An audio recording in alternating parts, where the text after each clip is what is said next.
Hi అండి, అందరికీ నమస్తే. వెల్కమ్ టు మై ఛానల్ మన పల్లె రుచి. ఈరోజు మన వీడియోలో మేక బ్రెయిన్ ఫ్రై ఎలా తయారు చేయాలో తెలుసుకుందాం. ముందుగా మేక బ్రెయిన్ని ఉప్పు వేసి బాగా శుభ్రంగా కడిగి పక్కన పెట్టుకోవాలి.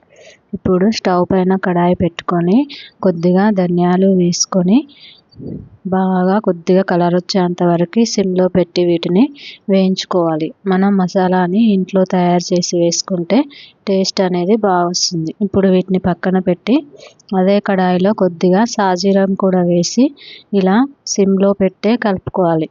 ఇప్పుడు ఇందులోనే ఒక అనాస పువ్వు, 2-3 లవంగాలు వేసుకొని కొద్దిగా చెక్క కూడా వేసి ఫ్రై చేసుకోవాలి.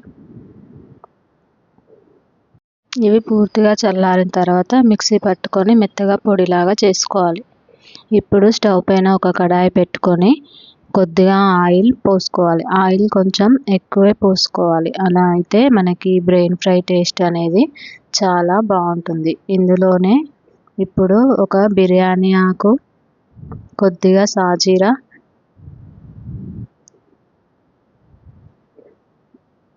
జీలకర్ర, ఆవాలు అన్నీ కలిపి వేసుకోవాలి. ఇప్పుడు ఇందులోనే చిన్నగా కట్ చేసిన ఉల్లిపాయ ముక్కలు, కరివేపాకు వేసుకొని 1 నిమిషం పాటు సిమ్లో ఉంచి కలుపుకోవాలి. అలాగే కొద్దిగా 1/2 స్పూన్ పసుపు కూడా వేసుకొని బాగా కలుపుకోవాలి. వీటిని మనం సిమ్లోనే కలుపుకోవాలి, లేదంటే మాడిపోతాయి తొందరగా. ఇలా కలిపిన తర్వాత ఇప్పుడు ఇందులో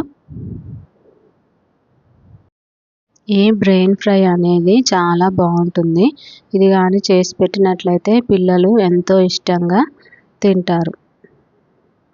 ఇలా కొద్దిగా కలర్ మారేంత వరకు ఫ్రై చేసుకొని ఇప్పుడు ఇందులో మనం ముందుగా కడిగి పెట్టుకున్న బ్రెయిన్ని అలాగే కట్ చేయకుండా వేసుకోవాలి. ఇది ఉడికేటప్పుడు అది మెత్తగా అయిపోతుంది, అందుకని అలాగే ఉంచుకోవాలి. ఇప్పుడు మూత పెట్టి సిమ్లో 1 నిమిషం పాటు ఉడకనివ్వాలి.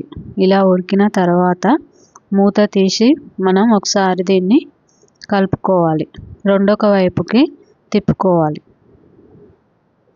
చూసారా, ఒకవైపు బాగా కాలింది. ఇలా ఉడుకుతున్నప్పుడే ఇది మనకి ఇలా ఎగ్ ఎలా అవుతుందో అలా చిన్న చిన్న పీసెస్ లాగా అవుతుంది. దీన్ని మనం కట్ చేయకుండా డైరెక్ట్ అలాగే వేసుకుంటే ఉడికేటప్పుడు మసాలా అంతా లోపల పట్టి మనకి టేస్ట్ అనేది బాగుంటుంది.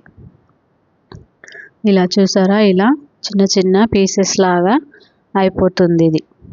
ఇలా దీన్ని మనం మొత్తం ఫ్లేమ్ని ఎప్పుడు కూడా సిమ్లోనే ఉంచుకొని కలుపుకుంటూ ఉండాలి.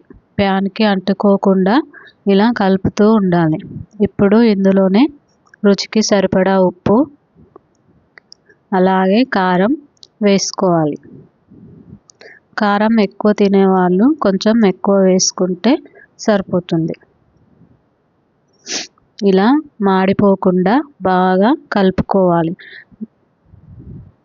ఇందులో మనం ముందుగా రెడీ చేసి పెట్టుకున్న మసాలాని కూడా వేసి 1 నిమిషం పాటు ఇలా కలుపుతూ ఉండాలి. చూసారా, ఫ్రై అనేది ఎంత బాగా అయిందో, సేమ్ ఎగ్ కూర లాగానే ఉంటుంది. ఇప్పుడు ఇందులోనే సన్నగా కట్ చేసి పెట్టుకున్న కొత్తిమీరను కూడా వేసి మరొక నిమిషం పాటు ఇలా కలుపుతూ ఉండాలి. అంతే అండి, ఎంతో టేస్టీగా ఉండే మేక మెదడు ఫ్రైని ఇలా సింపుల్గా అప్పటికప్పుడు 5 నిమిషాల్లో చేసుకోవచ్చు. ఇది పిల్లలైనా పెద్దలైనా ఎవరైనా తింటే ఎంతో ఆరోగ్యం. చూసారా ఫ్రెండ్స్, ఎంతో ఈజీగా బ్రెయిన్ ఫ్రైని ఎలా తయారు చేయాలో తెలుసుకున్నారు కదా. మీకు కనుక ఈ వీడియో నచ్చినట్లయితే లైక్ చేయండి, షేర్ చేయండి, కామెంట్ చేయండి. మరిన్ని మంచి వీడియోస్ కోసం మా ఛానల్ మన పల్లె రుచిని సబ్స్క్రైబ్ చేసుకోండి.